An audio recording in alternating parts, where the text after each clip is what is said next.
Assalamualaikum warahmatullahi wabarakatuh. Ensiklopedia Al-Fatih kembali ke hadapan Anda untuk berbagi info Islami. Semoga menginspirasi aktivitas Anda hari ini. Dan jangan lupa klik tombol subscribe dan aktifkan notifikasi tombol lonceng agar tidak tertinggal berita terbaru dari Ensiklopedia Al-Fatih.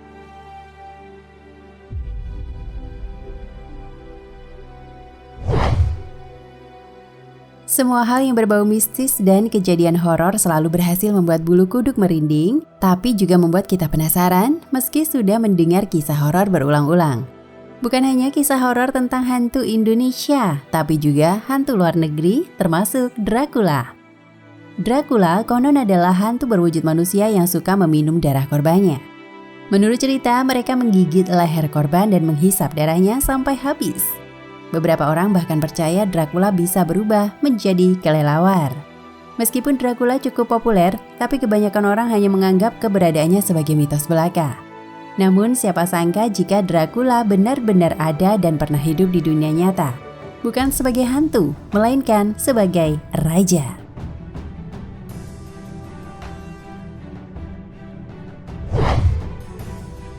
Satu, Raja Dracula ini ternyata berasal dari Transylvania. Jangan membayangkan Raja Dracula ini adalah hantu atau makhluk mitologi belaka. Dia justru adalah manusia sama seperti kita. Vlad Tepes diperkirakan lahir antara tahun 1428 hingga 1431 di Transylvania dan merupakan keturunan bangsawan. Ayahnya adalah Vlad II Dracul, merupakan raja kerajaan Wallachia atau yang sekarang lebih dikenal dengan nama Rumania.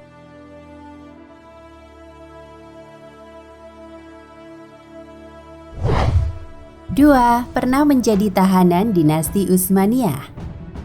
Meski Ottoman Turki menjadi musuh bebuyutan Vlad Tepes ketika menjadi raja, namun siapa sangka jika dia pernah menjadi tahanan dinasti Utsmaniyah. Hal ini terjadi ketika Vlad beserta sang ayah yaitu Vlad II dan saudaranya Radu pergi ke Ottoman atas undangan Sultan Murad II. Yang mengejutkan ketika sampai di Ottoman, ketiganya justru dipenjara. Akhirnya sang ayah melakukan negosiasi dengan Ottoman. Hasilnya Vlad II bebas, namun sebagai gantinya sang anak, yaitu Vlad dan Radu harus tetap tinggal di Ottoman sebagai bukti loyalitasnya terhadap Kekaisaran Ottoman. Di sanalah Vlad dan adiknya didik. Sayangnya, Vlad justru sangat membenci Turki. Dia terutama cemburu pada sang adik, Radu, yang dengan cepat disukai para bangsawan Turki. Bahkan sang adik berpindah agama menjadi seorang Muslim.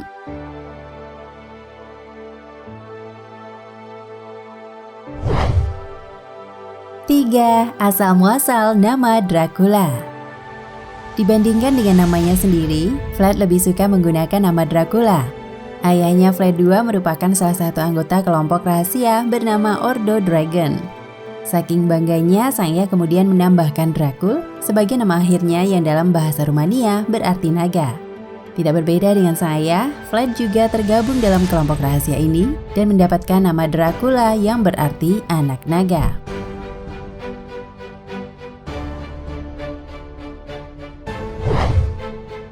4. Vlad bukan hantu, tapi dia benar-benar meminum darah manusia. Ketika kembali ke Ottoman, Vlad Dracula mendapati sang ayah sudah dikhianati oleh rakyat dan dikubur hidup-hidup oleh tentara Hungaria. Untuk membalas dendam, Vlad Dracula kemudian mengundang semua orang yang terlibat dalam pengkhianatan ke sebuah pesta di rumahnya. Di tengah jamuan makan, Vlad meminta para tentaranya untuk menusuk para tamu. Yang mengerikan, sementara orang-orang yang meregang nyawa di depannya, Vlad justru melanjutkan makannya. Dia bahkan mencelupkan roti ke darah para korban sebelum memakan roti tersebut.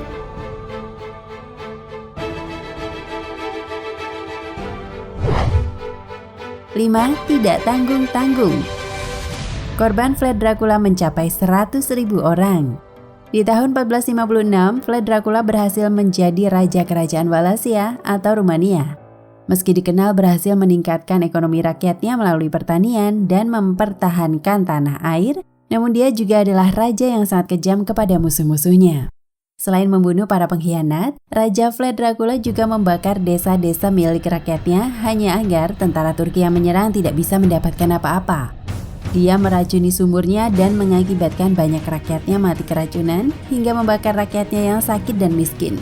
Selama masa pemerintahannya hingga tahun 1462, Vlad Dracula sudah membunuh 100.000 orang termasuk rakyatnya sendiri.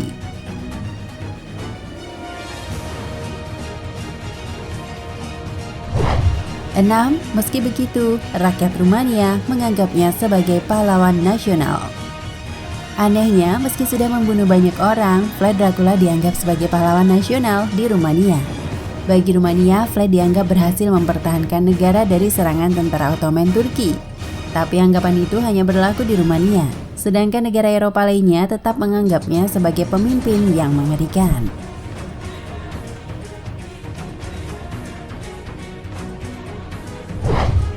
7. Meski sudah meninggal, mayatnya tidak pernah ditemukan. Vlad Dracula meninggal pada tahun 1476 dalam sebuah pertempuran melawan tentara Ottoman. Meski begitu, tidak ada yang pernah tahu di mana Vlad Dracula dimakamkan. Awalnya banyak sumber melaporkan dia dimakamkan di biara Snagov, Rumania, namun jenazahnya tidak pernah ditemukan di sana. Berdasarkan Elizabeth Miller dalam buku Dracula Sense and Nonsense, kebiasaannya yang sadis dengan menancapkan lawannya ke tiang tersebut menjadi faktor utama Vlad III mendapat julukan Vlad the Impaler alias Vlad si penusuk. Setelah Mehmed II, Muhammad Al-Fatih yang menaklukkan Konstantinopel menginvasi Wallachia pada 1462, dia sebenarnya mampu pergi ke seluruh penjuru ibu kota daerah itu, Targoviste, namun ternyata sepi, kata Gurta. Dan di depan ibu kota itu, Mehmed II menemukan mayat dari tahanan Ottoman yang diambil Vlad. Semuanya tertusuk tiang pancang. Lanjutnya, tak lama setelah aksi Vlad III menancapkan prajurit Ottoman ke pancang tersebut pada Agustus 1462, ia tak kuasa melawan kekuatan Mehmed II yang jauh lebih besar. Ia pun terpaksa melarikan diri ke Hungaria. Di sana ia dipenjara selama beberapa tahun, menikah dan punya anak. Sementara itu, saudara Vlad, Radu, yang memihak Ottoman ditunjuk untuk memimpin Wallachia. Ketika Radu meninggal dunia pada tahun 1475 dan digantikan oleh sejumlah tokoh lainnya, Vlad III diminta oleh para bangsawan di sana kembali memimpin Wallachia. Vlad III pun kembali pulang kampung dan berusaha mengembalikan tahta. Ia berhasil, namun hanya sebentar. Suatu kali pertempuran dengan Ottoman pecah dan Vlad III terbunuh di dalamnya. Atas segala kebengisan dan cerita horor yang menempel pada sosok Vlad III, ia kerap dijuluki sebagai Vlad Dracula.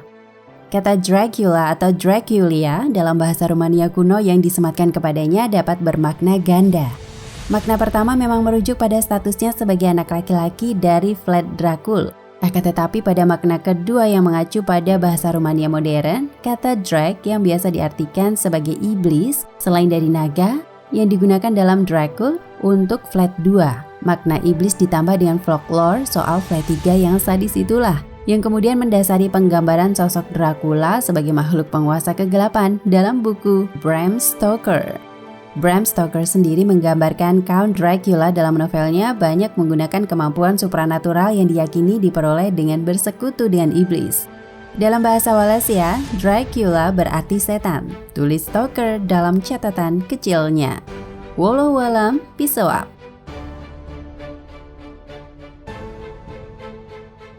Nah pemirsa Ensiklopedia Al-Fatih, sampai di sini perjumpaan kita kali ini. Semoga menginspirasi.